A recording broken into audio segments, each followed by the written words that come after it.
dia gandakan berlipat-lipat kali ganda lah. Dia berlipat kali ganda dia punya harga tu tadi. Jadi menindas orang Islam. Jadi Rasulullah kata siapa dia yang beli telaga ini, syurga bagi dia. Jadi bila Sayyidina Uthman ni dia tahu kisah ni, dia terus bergegas. Dia buat rundingnya selalu. Dia nak beli dengan harga 2 kali ganda, tak sah. Nak beli dengan 3 kali ganda, tak sah juga. Ya.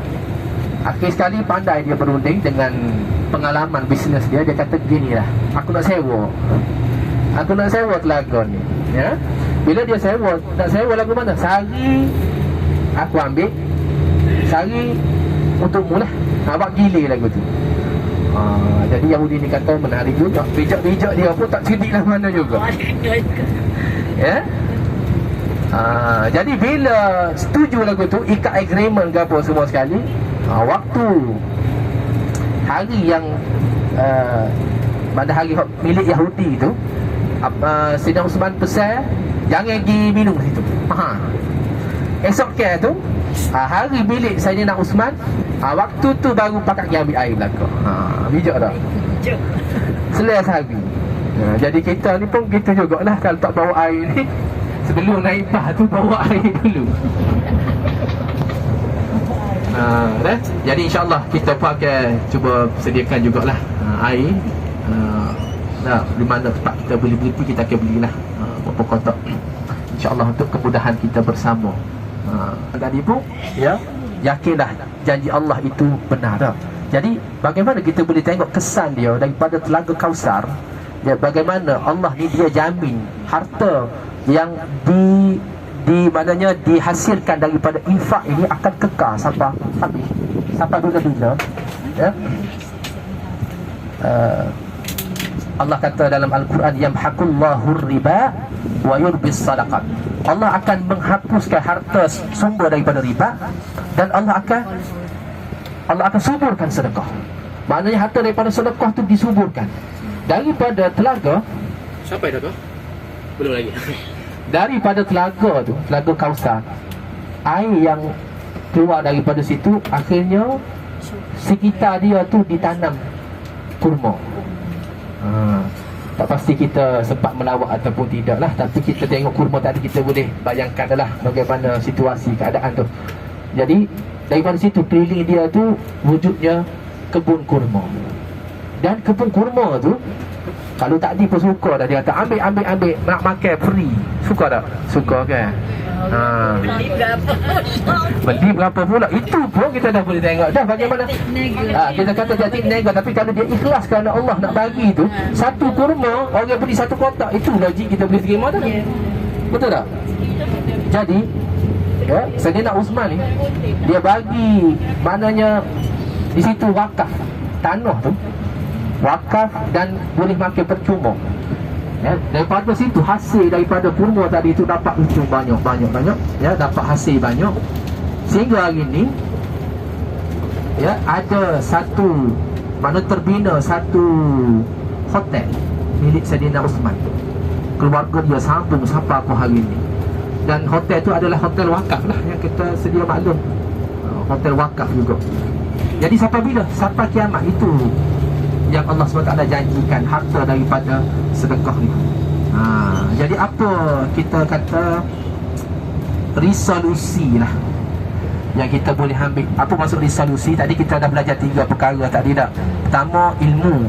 Tadi fakta berkaitan dengan sirah, sejarah, dan pelajarannya tentang yakin pada janji Allah SWT, tentang kuasa infak tadi tu, mencampurkan harta.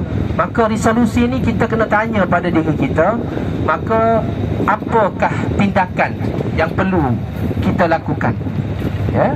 Dan bila sebut tentang infak ni, tuan-tuan dan puan-puan, jangan kita nampak infak ini hanya dari sudut harta semata-mata, tidak, ya.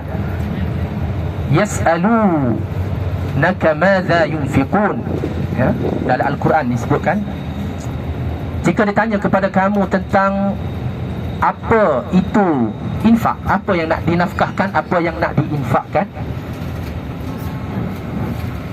qulil af, katakanlah yang lebih dari keperluan.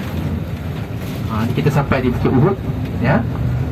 Jadi infak ini tidak semestinya infak dari sudut harta saja, tapi apa yang lebih daripada yang kita ada. Tenaga kita, ya, masa kita korbankan, itu adalah semuanya adalah infak, dan dia akan mencampurkan rezeki kita. Dan ini adalah Bukit Uhud. Kalau mengikut, saya tengok kalau ramai orang, mungkin itulah jabal ataupun kita kata bukit rumah, ya.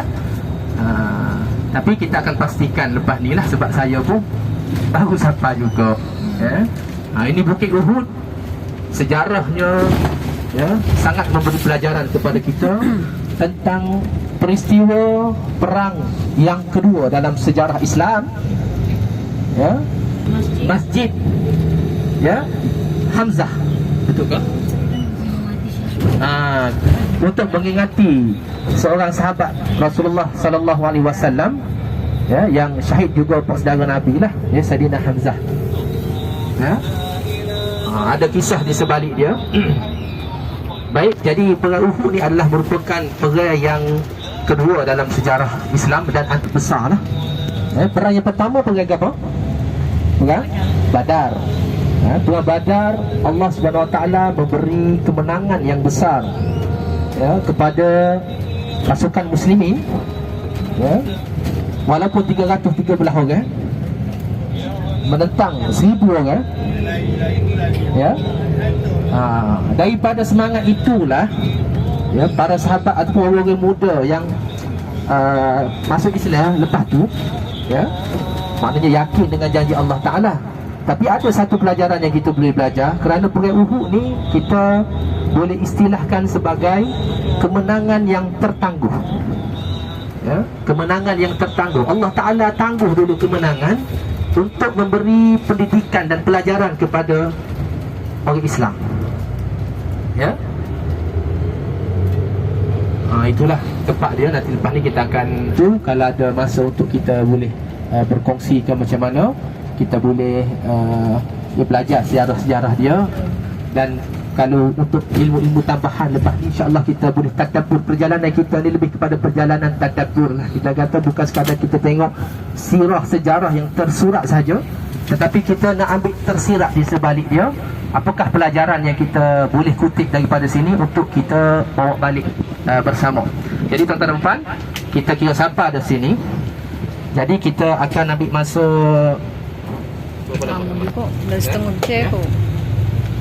lebih kurang dalam 30 minit lah, ya. 10:30 pagi kita berkumpul di sini balik. Boleh? InsyaAllah. Ambil wheelchair. Kena buka bawah dah. Kena buka bawah.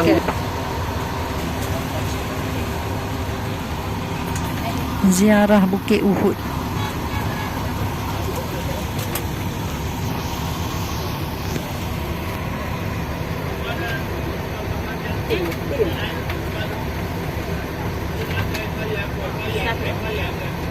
Jangan tergoda deh sini deh. Sini banyak juga jual barang, jangan duduk di sini. Kita makan mah. Ingat jangan tergoda dengan apa yang dijual, apa yang diberitahu. Ada jual kat sini. Sini pun ada jual juga macam-macam. Herba nak suruh boleh anak lah. Kalau tak ada anak, macam-macam. So jangan mudah terpengaruh.